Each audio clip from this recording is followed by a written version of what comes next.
Paz do Senhor Jesus, meus amigos. Bom dia, boa tarde, boa noite, boa madrugada. Não sei em que momento você verá este vídeo, mas o importante é que você verá este vídeo. E o conteúdo desse vídeo é muito fundamental para mim e sua vida. É edificante. Lamentações 3:21 diz que trazei à memória tudo aquilo que nos traz esperança. Talvez você acordou hoje com o pé esquerdo, momentaneamente falando, como as pessoas têm o costume de falar. Mas é momentaneamente falando, porque eu tenho certeza que Deus vai mudar seus passos, o pé direito, o outro pé esquerdo, direito, e você vai caminhar. Porque quando nós lembramos daquilo que nos traz esperança, aquilo que nos fortaleceu um dia, uma batalha vencida, um triunfo, um milagre gerado por Deus, um livramento, gera novamente esperança no nosso coração. E às vezes você, que está vendo este vídeo, precisa apenas disso. Lembrar o quanto Deus já livrou você de furadas, da morte, da invejoso, das pedradas, do fundo de poço. E você hoje está se encontrando sem força, mas simplesmente lembre-se, nem sempre foi ruim. Deus te carregou no colo, e tem te carregado no colo, e vai continuar te carregando no colo até você precisar. E em cima desse versículo bíblico, em Lamentações 3:21, eu quero contar um testemunho. Na verdade são dois testemunhos, um em cima do outro para testificar. Quero dizer aos irmãos que na madrugada de hoje, eu tenho o costume de orar nas madrugadas, Deus falava comigo que tudo que tem acontecido ultimamente, o próprio projeto, o que aconteceu na minha vida, está tudo debaixo de uma promessa muito grande que Ele fez para mim. Foi feito lá atrás, em 2011, quando eu iniciei a minha jornada missionária. E eu não entendi muita coisa porque eu caí, porque eu afastei dos caminhos, mas foi tudo permissão e preparação de Deus para que você hoje ouvisse essa mensagem. E eu falei, Deus, eu preciso levar uma mensagem hoje. Na madrugada, hoje, 3:00 da manhã, eu acordei para orar para alguns amigos, por mim, pela minha família, até mesmo por você, do projeto que eu vi essa mensagem. Aí Deus falou comigo, não, você não vai pregar, simplesmente traga as coisas que eu já fiz para você. Fale para o teu povo, testemunhe, porque a promessa que eu fiz para você é que você ganharia almas testemunhando a sua história. Iniciando então o testemunho, eu queria dizer aos irmãos que certa vez, quem me conhece sabe que eu sou barbeiro há muito tempo, minha profissão de ofício, eu aprendi com meu pai desde criança. Aos 14 anos já era barbeiro, não profissional, mas já sabia cortar. Para meus irmãos, para meus amigos, até me profissionalizar. Aprendi com meu pai. E eu lembro quando eu fui ungido missionário, eu recebi muitos convites para poder pregar o evangelho longe. Tenho muitos amigos pastores da Bahia, São Paulo, Vitória, evangelistas. E eu lembro que eu tinha o primeiro carro, eu falei sobre ele, o Fiesta, e eu tinha pouco tempo de habilitação. Estava na permissão. E eu recebi um convite de levar a palavra lá na Bahia. Aí me lembro que eu cheguei na minha mãe e falei, mãe, fui convidado para pregar num congresso na Bahia. Só que eu tô com medo que eu nunca dirigi no BR. Aí a minha mãe, não vai mesmo não. Ainda mais que é 381, que é a estrada da morte, a rodovia da morte. Aí eu fiquei um pouco triste, assim, gente, mas se Deus está me chamando para pregar, eu tenho habilitação, eu vou ouvir minha mãe não, eu vou. Eu queria o conselho dela, e o conselho dela não foi ruim, porque eu tinha pouca experiência de estrada, mas e eu também, assim, era para eu poder levar uma equipe de cortar cabelo. Aí eu lembro que eu peguei esse carrinho, estrada, fui, para a glória do Senhor Jesus. Foi eu, meu cunhado Petito, fomos uma equipe, 2 carros, um Golzinho do Fabinho, foi uma equipe minha de barbeiro que eu estava ensinando eles a cortar, que foi o Bigode, foi o Charlinho, foi o Celcinho. Fomos uma equipe de 4 barbeiros para cortar cabelo de crianças na Bahia, na Viçosa, lugar bem carente. Eu tratei o contrato de cortar cabelo de crianças porque, como é muita gente, a gente não ia dar conta de cortar cabelo de adulto e criança. Fomos apenas 4 barbeiros. E a outra equipe foi também o meu amigo, o Alisson, meu cunhado. Foi uma bênção. Então, para resumir, a obra missionária, quando Deus fala, vai, tem que ir. Mesmo que minha mãe não acredite, mesmo que seu vizinho não acredite, simplesmente vou até adiantar essa mensagem, e dizer que eu fui e voltei pela glória de Deus. E quando minha mãe perguntou, você vai? Eu falei, já fui e voltei, mãe. Porque tem coisa que você tem que fazer primeiro para a pessoa acreditar que é um Deus na sua vida, que te chama, que te fortalece e te capacita. E nessa viagem, contando detalhes, eu lembro que chegou a hora de nós revezarmos para o almoço. Eu lembro que ela era tão carente, mas tão carente, que na hora de tomar um café da manhã, para começar o início, foi numa praça pública, o pastor com a caixinha de música, as caixinhas pequenas, pregando o evangelho, e a gente cortando cabelo da criançada. Muito gratificante, muito bom ajudar o próximo. E ali, na hora de tomar o café, eu dei uma pausa para comer um pão com salame, pão com mortadela e um café. Eu lembro que a hora que eu coloquei o pão na boca assim, olhei aquela fila de criança, tudo com fome. Aqueles menininhos, sabe, tudo carente. Eu não aguentei comer o pão, não desceu aquele pão. Aí no mesmo instante eu falei, assim, dei ele em dinheiro, compra lá uns 30 pão lá e vão dividir pão com salame, o que eu como, eles têm que comer também. As crianças, eu não consigo particularmente ver uma criança me olhar, alimentar e não oferecer um pedaço. Aí eu lembro que nós compramos tanto pão, uma bexiga inteira de salame, picotamos lá, demos as criançadas simples mesmo, eles todos comeram, os pais também, alguns alimentaram, era um lugar bem carente, e cortando o cabelo o dia todo. Aí na hora do almoço, o que a gente pensou? Era tanta gente para atender, tanta cliente assim, né? Era um trabalho filantrópico, acabou que interrompeu aqui por causa do alerta de chuva, que chegou o meu aviso aqui. Mas aí era um trabalho filantrópico, nós estávamos fazendo de coração. E para não parar, porque tinha muitas crianças, muitas mesmo, muitas crianças. Se eu falar que foi mais de 100 crianças, é mentira. Não é mentira, quer dizer, é verdade. Muita criança, fila enorme. Nós começamos às 9, paramos só às 4 da tarde, mesmo assim dispensando, porque não tinha como, nós estávamos cansados. Mas o interessante é que na hora do almoço, nós revezávamos para poder não parar. Aí eu deixei meu carro pro Celcinho, no final do Celcinho ele faleceu, que Deus, né, tem um bom lugar para ele, está descansando em Cristo, creio eu que ele arrependeu antes de falecer. Aí nisso, eu falei, vai no carro primeiro, vai no meu carro e volta, aí eu vou almoçar depois. Ele foi, almoçou rapidinho, ele mais Charlinho, aí depois foi eu e o Bigode, para não parar. Aí quando eu cheguei nessa casa do pastor, chegou um profeta chamado Ronaldo, um profeta, muito homem de Deus. Tanto que esse projeto aqui, até o nome foi, Deus usou ele para falar. Esses dias ele me ligou da Bahia falando que era de Deus o projeto, para eu não temer e fazer um canal no YouTube, que Deus ia honrar, porque era da vontade dele. Então esse mesmo profeta Ronaldo, que Deus abençoe muito Ronaldo, gratidão total, ele almoçava e me olhava, ele me almoçava e me olhava, e eu ficava assim, por que esse cara está me olhando tanto? E ele também fazia parte da equipe do pastor Luiz também, um grande abraço, pastor Luizinho. Do nada esse cara levanta e aponta o dedo para mim, ó, levanta aí, varão. Levantei. Eu vi que era coisa de Deus, eu vi que era recado, já fechei os olhos. E ele colocou a mão na minha cabeça e falou, ó, Deus manda te dizer que você tem um grande chamado de ser um pastor missionário. Você não via, mas enquanto você colocava a mão sobre aquelas crianças e aquelas pessoas ali foram curadas de AIDS, depressão, derrame cerebral e câncer. E falou assim, eis que no momento certo, na hora certa, Deus te dará o dom de maravilhas, assim como Pedro, a sombra dele curava, assim será também na sua vida. E você não precisa ver, porque Deus gosta é assim você vê mesmo, é no oculto, é fazer sem ninguém saber. Mas as pessoas que você impor as mãos serão curadas pelo poder de Jesus. E te digo outra, o seu testemunho, no tempo certo, na hora certa, ganhará muitas almas. Você não vai entender nada, você vai passar por um processo que Deus vai te permitir, mas no tempo de Deus, o seu testemunho, e abre a boca, porque o seu testemunho ganhará almas. Ou seja, Deus estava liberando para mim sobre minha vida uma promessa. E disse mais ainda, chegará um tempo que os pastores irão se corromper, e ai de ti se não abrir a boca, usando a minha palavra, para exortar, se necessário for, pastores. E essa foi a promessa que Deus liberou para mim. Chegaria um tempo que o meu testemunho ganharia muitas almas. Eu estou aqui testemunhando para você. E eu digo para você, às vezes você pensa que sua promessa não chegou, que Deus te esqueceu, que você não tem uma promessa, é mentira do diabo. Porque eu também cheguei a pensar que eu estava no fundo do poço, estou me levantando realmente, estou passando um processo difícil, mas todo processo é lento.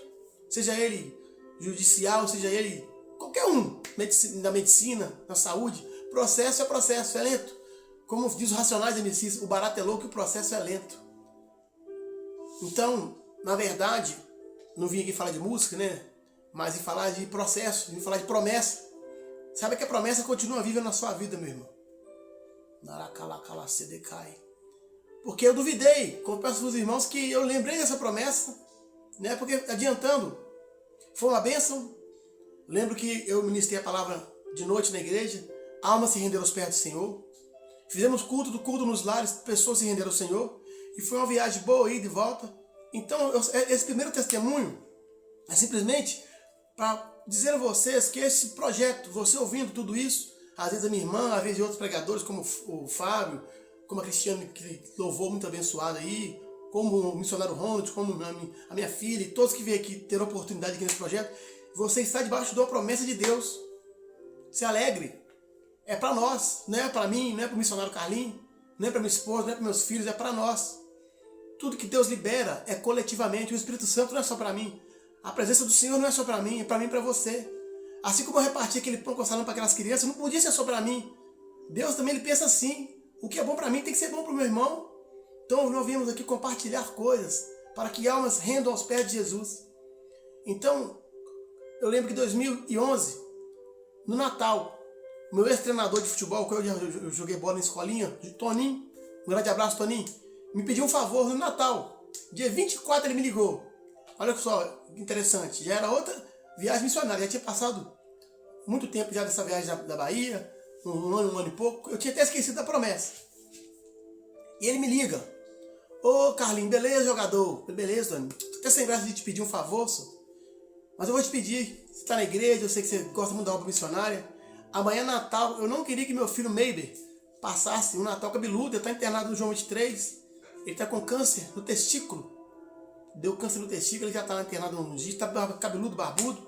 Eu pedi se tinha como você ir lá. Aí me lembro eu que eu não tinha carro nessa época, eu estava de motinha. E na verdade, irmão, estou lembrando aqui, isso aconteceu, foi antes da promessa. Rabadas, Pirambedecaia, Tuifa, Faça Decai. Olha como é que Deus é fiel. Esse episódio foi antes de eu ter o carro. Você vê, a promessa era liberada, eu nem sabia. A execução que eu tinha feito, eu nem sabia. Como Deus é poderoso, olha que interessante. Eu lembro que eu não sabia chegar em BH, no Hospital João 23. E logo no Natal, né? Será que você teria coragem de ir no Natal, passar no hospital em vez de passar com sua família? Eu tive essa coragem. Não que eu sou bom, porque bom é Deus. Porque eu tinha visão missionária, meu coração missionário. Deus me fez assim. Para muitos é uma coisa boa, para muitos é uma coisa ruim. Para muitos quer aparecer, mas não. Existe a filantropia, existe o amor. E assim eu lembro que eu liguei no Rubinho, outro cara muito fundamental nessa obra. Rubinho, quem sabe, conhece o Rubinho? Rubinho construtor, filho do Orozino, aquele que tudo você fala para ele fala assim: é mesmo, Carlinhos? Qualquer coisinha impressiona ele. Grande abraço, Rubens. Nisso, ele falou: Carlinhos, eu tô de moto também. Vamos lá, sim, em nome de Jesus, vamos lá. Aí ele conhecia o caminho do área hospitalar. Aí ele falou: eu na moto e na moto dele. Chegamos lá e começamos a cortar cabelo. Eu cortei cabelo do Meiber, filho do Tony. E ele deu vontade de orar, sabe? Mas eu esperei. Cortei o cabelo dele. Aí quando eu olho pro outro leito, tinha um senhor barbudo. Olhando pra mim, olhando pra ele, o olho dele brilhou, o meu também brilhou. Eu falei: quer que corte o cabelo do senhor também? Ué, se puder. Aí eu cortei uns 3, 4 cabelos. Pra resumir. Não crente nenhum vai em lugar nenhum só pra cortar cabelo. Cristão nenhum vendo uma pessoa enferma num leito de hospital, ele não sabe sair dali simplesmente dando um oi. Tem que orar. Tem que crer. Mesmo que pareça impossível, mesmo que seja um câncer, mesmo que seja AIDS, depressão, derrame cerebral. E eu pedi para os enfermeiros, os médicos lá, se podíamos orar de mão dada, toda a equipe. E eles deram as mãos, nós demos as mãos e profetizamos a cura naquele lugar. Eu lembro que tanto eu quanto o Rubens, nós fechamos os olhos com fé e determinamos a cura. E fomos embora, felizes. Eu fiquei tão grato no meu coração, fiquei leve. Não pude cortar o cabelo de uma pessoa no Natal. E ele me deu: Deus te abençoe tão, assim, de verdade, que eu saí abençoado. Quem foi abençoado foi eu naquela visita. O Toninho também ficou muito feliz. Só que o principal vem agora, meus queridos. Passado 3 dias, esse jovem Meiber, ele saiu do hospital, aqui de BH, 23, e voltou para sua cidade. Meu enfermo, que é Pará de Minas. Toninho me liga: Carlinhos, muito obrigado por ter feito aquela visita aquele dia lá e tal. Fiquei muito feliz. Falei: não, pode contar com a gente. Não, você não está entendendo, missionário. Meu filho foi curado do câncer.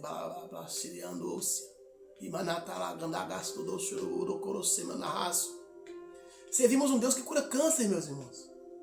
Servimos um Deus que une pessoas, porque unimos, fizemos uma roda de oração. Eu lembro que quando paramos de orar, o médico principal daquela equipe, ele chorava por causa da presença de Deus. Às vezes choramos, não é só de tristeza não, de alegria também. E por isso iniciamos hoje Lamentações 3:1, trazer à memória aquilo que traz esperança. Às vezes eu fico tão triste Mas quando eu lembro dessas viagens missionárias, o quanto Deus é milagroso. Eu já vi cura de câncer, já vi expelições de demônio, já vi pessoa vomitar macumba. E chegou o momento de eu testemunhar isso para vocês. Para que guardar só para mim? Claro que tudo no tempo certo, na hora certa. Eu queria simplesmente orar pela sua vida. Se você crer, feche seus olhos. Senhor Deus, em nome de Jesus, eu quero apresentar ao Senhor essa pessoa que vê este vídeo. Há uma promessa sobre a vida dela, Pai. E talvez ela não enxergou isso, Pai. Deus, eu falo porque eu cheguei a duvidar um período no qual afastei dos teus caminhos, que o Senhor tinha esquecido de mim. Rabade calacer benefácio. Tui tambada calabandarabandaço no roxo, pt calabanda caia do endévia. Mas simplesmente o Senhor, meu Deus, também estava me carregando no colo. Estava me ensinando, meu Deus amado. Estava me preparando, me forjando e continua me carregando no colo. Por isso eu profetizo, meu Deus, que essa pessoa que tem andado triste, desacreditada, pensando que o Senhor abandonou, dá um abraço nela, Espírito Santo. Vai lá consolá-la. Vai lá fortalecê-la. Assim como tem feito comigo, me fortalecendo através da tua palavra todos os dias. Através da minha família unida. Através, meu Deus amado, do jejum, da oração. Libera também unção, Deus amado, do céu para essa pessoa. Abençoa este projeto, Deus. Mesmo que muitos olhem, não dá nada, meu Deus. Esse projeto não é meu, é do Senhor. Toda pessoa que vê, meu Deus amado, pode sentir a tua presença. Seja uma criança louvando, seja um pastor pregando. Seja uma pessoa experiente ou inexperiente, mas se tiver com o coração voltado para o Senhor. E quanto mais o Senhor, meu Deus amado, vê nessa pessoa que está fazendo de coração, está recebendo de coração, que o Senhor possa dar os passos ao lado dela, na frente dela, acompanhando ela, para onde quer que ela for, papai. Que nessa manhã o teu Espírito, meu Deus amado, venha estar sondando corações. E eu profetizo aqui, papai. Se o Senhor falou comigo que eu tenho um dom de maravilhas, eu uso a ousadia do Senhor para liberar o poder da cura neste momento, em nome do teu Filho Jesus. O Meber foi curado, meu Deus. Domingo agora, meu Deus, que passou, eu e meu pastor, nós fomos ali no hospital onde Lomberes, não, o hospital Luxemburgo, corrija a palavra. E nós ali, meu Deus amado, presenciamos pessoas no leito de hospital, mas pessoas ali renovaram a aliança com Jesus. Nós oramos para pessoas serem curadas ali, e o Senhor derramou o teu poder. Pessoas que nós não conhecíamos direito, meu Deus amado, ali ouviram o Evangelho, o pastor até mesmo está agendado, meu Deus amado, um trabalho espiritual com o homem no qual ele estava na lanchonete, o dono da lanchonete, porque o Senhor uniu eles e ele creu. E houve ali um trabalho missionário, papai. Por isso, Deus amado, aquilo que é impossível, torna impossível. Se realmente é uma promessa na minha vida que é dom de cura, libertação, eu peço pelo poder do Senhor, eu uno minha fé com a fé dessa pessoa que ouve esta oração, que ela venha ser liberta dos vícios, seja da droga, da opressão, da depressão, do tabaco, do alcoolismo, do ocultismo, do espiritismo, daquilo que for mal, Pai. Eu peço ao Senhor em nome de Jesus, meu Deus, que essa pessoa possa se converter, meu Deus amado, aos seus caminhos verdadeiros. Que tudo aquilo que não está fazendo mais bem a ela possa ser jogado por terra, papai. Assim como na minha vida o Senhor tem me limpado a cada dia, me purificado, que possa cair por terra, meu Deus amado. Toda mandinga, toda uma obra de macumbaria, seja na vela amarela, vermelha, preta, seja na esquina, seja na encruzilhada, seja na Mata Virgem, Umbanda, Candomblé, Quimbanda. Eu profetizo para você agora que crê, que sua vida agora vai ser outra vida, porque a promessa vai ser liberada sobre sua vida. Que o Deus não mente, é um Deus, servimos um Deus que Ele tem o tempo certo de derramar na nossa vida a promessa dEle, de cumprir as promessas. É o que eu peço ao Senhor nesta manhã, em nome do Pai, em nome do Filho e do Espírito Santo. E você que crê, dá uma salva de palmas para Jesus, porque Ele merece. Aleluias. Eu não estou batendo palmas sozinho, não, porque a palavra diz que onde há 2 ou 3 reunidos no nome dEle, Ele se faz presente. E aqui está eu, o Pai, e o Filho e o Espírito Santo. Oh, aleluia. Ele merece aplauso. Jesus merece aplauso. Ele é digno de honra, glória, adoração. Aceite Ele como seu único suficiente Salvador. Vale a pena. E você vai ver as promessas dele sendo derramadas na sua vida. E a promessa, irmãos, não é simplesmente... As pessoas pensam que a promessa é carro, casa, é dinheiro. Não. A maior promessa que temos para nossas vidas é a nossa salvação. De que adianta ter carro, casa, dinheiro, a mulher mais linda do mundo, e eu não ter paz na minha vida e perder minha salvação e viver eternamente no inferno? E eu peço a você para que você reflita. Como sempre eu falo, não é tempo de perder tempo. Os dias estão passando cada dia mais rápido. Você vê, eu estou com 41 anos de idade. Esse dia eu estava com 18, estava casando, com 25 anos casando. A minha filha mais nova tem 12. Meu mais velho, 18. Até quando vamos perder tempo? Não é tempo de perder tempo. Deus trouxe na minha memória tantas coisas que Ele já fez por mim, eu nem lembro. Porque quando fazemos o bem para o próximo de coração, eu mesmo esqueço. Quando você faz alguma coisa para o próximo, fica lembrando toda hora, é porque você fez, não foi de coração, não interesse. Mas quando você esquece, sim, porque você fez de coração. Quantas pessoas chegam até mim, ô Carlinhos, você lembra que você fez isso e isso por mim? Eu falei, eu não lembro não. Porque foi Deus. E quando Deus faz, não tem que ficar lembrando não, a glória é dele, a honra é dele. Tudo é Ele. Então eu te convido nessa manhã, nessa tarde, nessa noite, madrugada, tira um tempinho para Deus, fala com Ele, Deus, eu quero que o Senhor libere essa promessa na minha vida. O que o missionário falou, orou, se na vida dele aconteceu isso mesmo, e quantos livramentos Deus me deu, irmãos. Livramento de morte, livramento para os meus filhos, tanto o Ricardo quanto a Cecília, quanto o Pedro, que não mora aqui nessa cidade, mas também já teve livramento de morte. Então você tem que crer que esse Deus ele pode levantar você a qualquer momento. Mesmo que pareça que tudo está perdido. Esta é a palavra nessa manhã, o testemunho nessa manhã. Ontem nós não postamos nada porque foi um dia bem corrido para mim. No domingo eu fiquei bem cansado, espiritualmente, mentalmente, fisicamente. E na segunda-feira também eu tive que dar algumas aulas na barbearia, eu fiquei sem tempo. Mas pode ficar aí aguardando, sempre atento que fazeremos o máximo possível para que não deixemos de postar coisas de Deus todos os dias. Conteúdos abençoados de Deus todos os dias. Se não vier eu, Deus levanta outro e outro e outro. O que não pode parar é a obra de Deus, porque é a obra mais importante nesta terra. Então seja abençoado nessa manhã, em nome de Jesus. Projeto Resgatando Almas para o Reino de Deus.